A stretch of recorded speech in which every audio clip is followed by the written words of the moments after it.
I was quiet about this for months because legally I couldn't speak out and say anything, but since I quit, I'm about to give y'all the real. CPS is exactly what we think it is. I also have my own theories about this whole foster care CPS shit, but I'm scared to even speak on that. You know, growing up, you would always hear people say CPS ain't shit, or they would be talking about CPS in movies like CPS is just the worst. When I tell y'all they were not lying, they were not lying. Now, I can't speak for every state.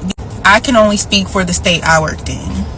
I really don't even know where to start, but I started working for CPS and I'm so excited. I've never been this excited for a job before. Like when I got the email that I had an interview, whatever, when I got the email that I got the job, I was crying. Like I really felt like, I'm going to be able to make a difference because me and my siblings were physically and verbally abused. So to me, it just meant something to me to be able to be put in a position where I could help kids, families, whatever.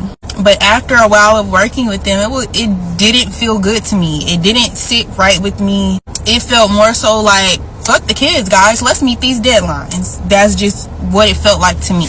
So I'm gonna give y'all one incident that really was like, made me realize.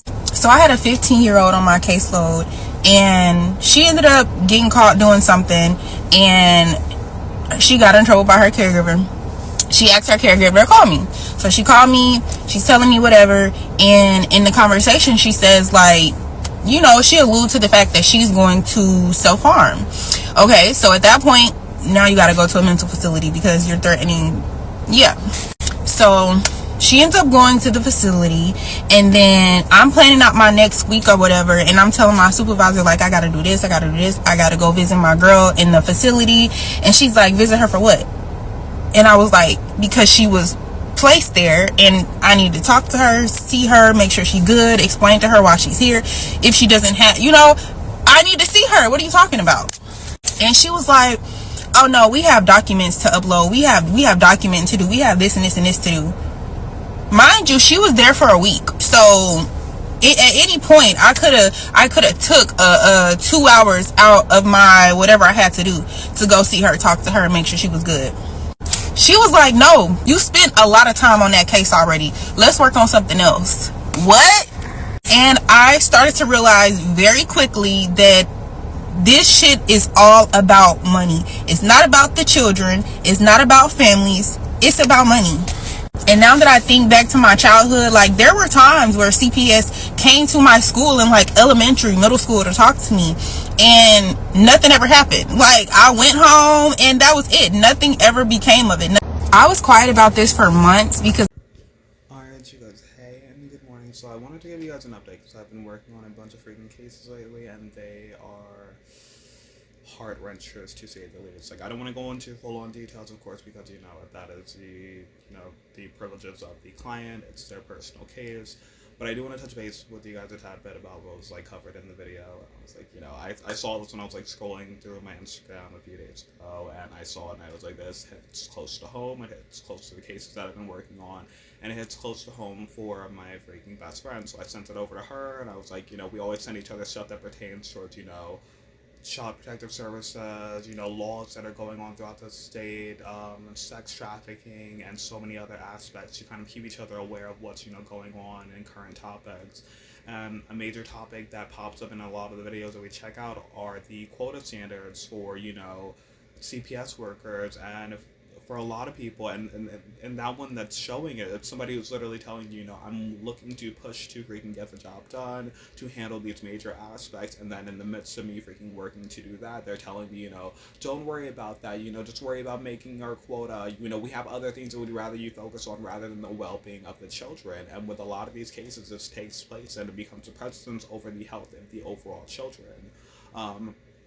At a client and her child was going through this really bad freaking health problem, and it was like to the point where it was like something that was observed not only by the parent but by the caseworker also, but the care facility refused to acknowledge it. They stated, you guys are wrong, there's nothing going on, don't freaking try to even push the matter. And it was like not only silencing the parents and telling the caseworker that they're wrong, but also refusing to freaking give the child the care that they need, basically neglecting them. And it's one of those things where I was like, this is neglect. It's freaking very prevalent. It's been showing several freaking times, and there are a bunch of other things that can happen within these facilities that really will make you reflect upon, how your children are treated, the aspects of them being safe within these environments, the fact that they will push to take your children from you for things that others would be freaking passed off on. But I've learned a lot with a lot of these facilities, a lot of things that would have your child put into question, and your parenting skills put into question as to if you are a fit parent, are these same standards that are inflicted upon your child within these facilities. And then it's not even as though they're like giving that guidance or that care that they need. There are other people to go to. They're literally just kept within these environments without that freaking aspect of literally having that guided parental freaking touch and care and love. It's literally just them being within the system and being something that is set to meet the quota standards, meet the standards of this child. It's supposed to be here, so they have to fit into this aspect of going through the daily, day-to-day actions, anything that happens and takes place. And so anything that happens or takes place with the child throughout, it's literally just kind of just thrown under the freaking bus. It's literally like, our major concern and our first priority is to not the child, but towards, making sure that everything goes up to the standards of our ideal version of what handling things by the book is. And with that case, I had to really hit close to home because I literally felt her. I was like, I just had an entire snack. As you guys know, I was teaching. I popped back in to assist and sub throughout the elementary through high school levels. And it would turn into this big freaking major thing with my freaking team. I just had my meeting with the EEOC finally, you guys. I was approved to freaking file my case charge for both cases that I had. They ended up doing a double interview during one. I was approved for both of them. I'm speaking to attorneys now to move forward with the case with the company that I worked with prior.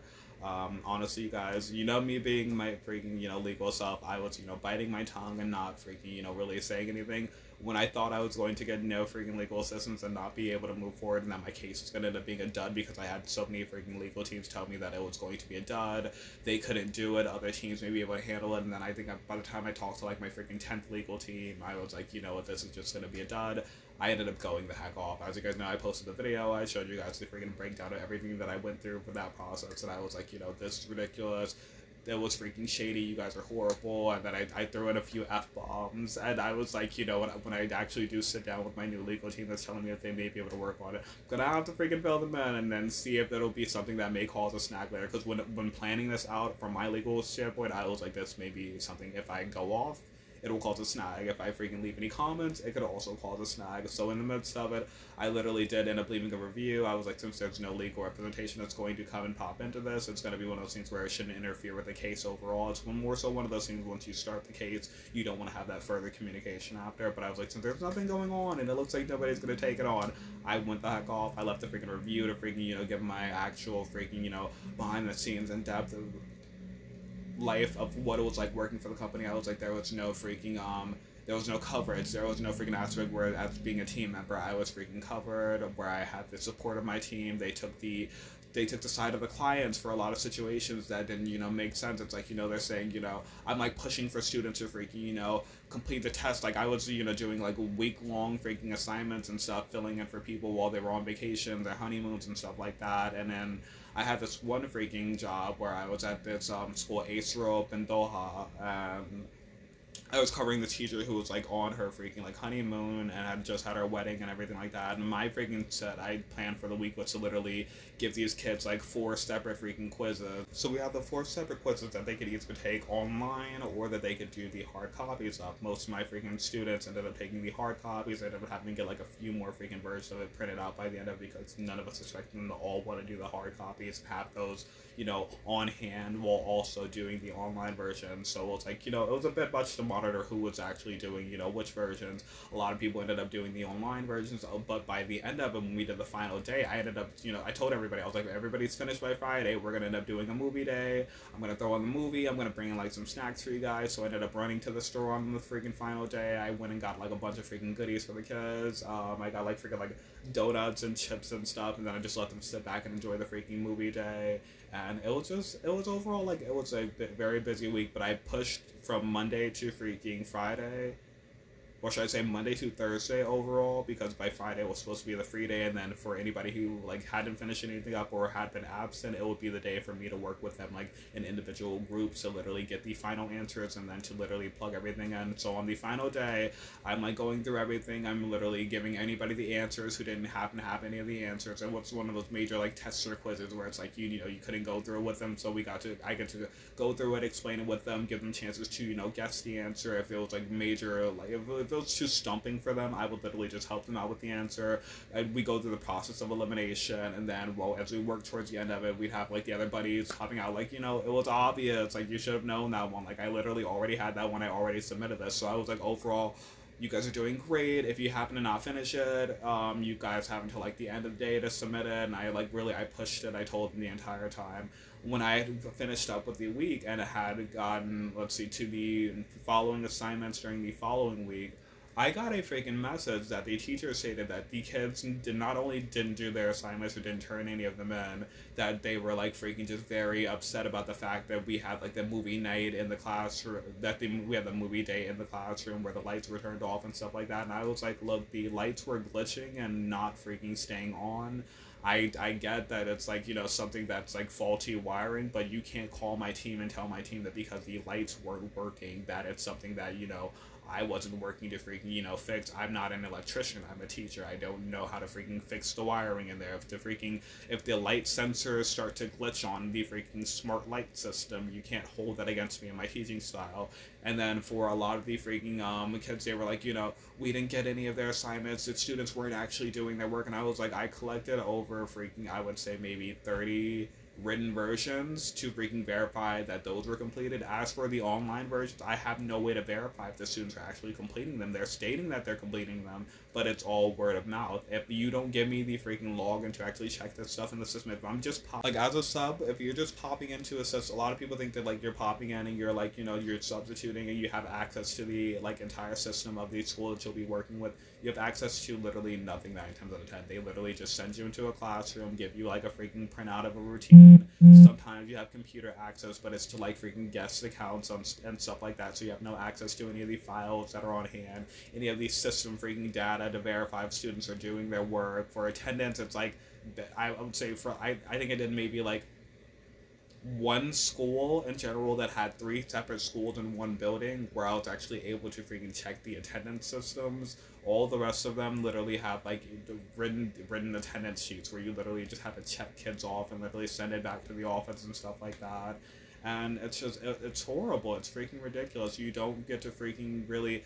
You're basically just like an interim teacher with like nothing but what they give you for the day, and you have to make do with what you've got. And as I told you guys, I pressed throughout the entire week. I literally worked on the assignments with them. I read them through the read alouds, the questions. I worked on the short answers to them. So on top of it being like the major 3 separate quizzes, it actually totaled to 6 because there were the 3 multiple choice quizzes, and then there were the 3 short answer quizzes that they had to do also. So I worked on the entire thing with them. I would say Monday and Tuesday we covered like an entire portion.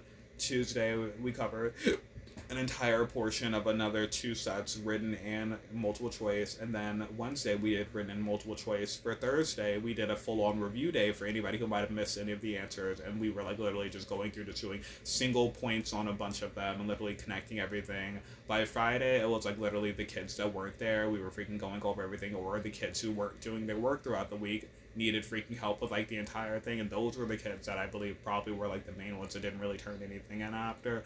But overall, I can't really even weigh that in as a factor as to stating that a lot of the kids didn't freaking do their work, or I can't even weigh that in as a factor as to why the complaint was made, because overall it could have just been a generalized complaint that was made. But there were been a lot of false allegations that I had, because I was like, I take my job so serious that I literally go from freaking being an adult entertainer, being a legal consultant, being a model, and being a brand ambassador, to literally popping into this freaking classroom. And I bring my A game. I've been teaching for like literally over 4 years, you guys. And whenever I walk into the classroom, I literally separate my entire life outside of me. Not I 9 times out of 10, unless it's like one of my family members, I don't want to deal with children. I literally don't freaking want to have children anytime soon because they are so nerve wracking in themselves, and it's just, especially when they're somebody else's child, it's just sometimes I'm like, you guys are giving way too much freedom. You guys need to be slapped and then given some freedom. Then if you push it too far, I feel like you need to get slapped again, just as a freaking reminder that you need to come back to reality. Because I feel like a lot of times these kids kind of lose themselves and they get caught up in the freaking, the diva flow.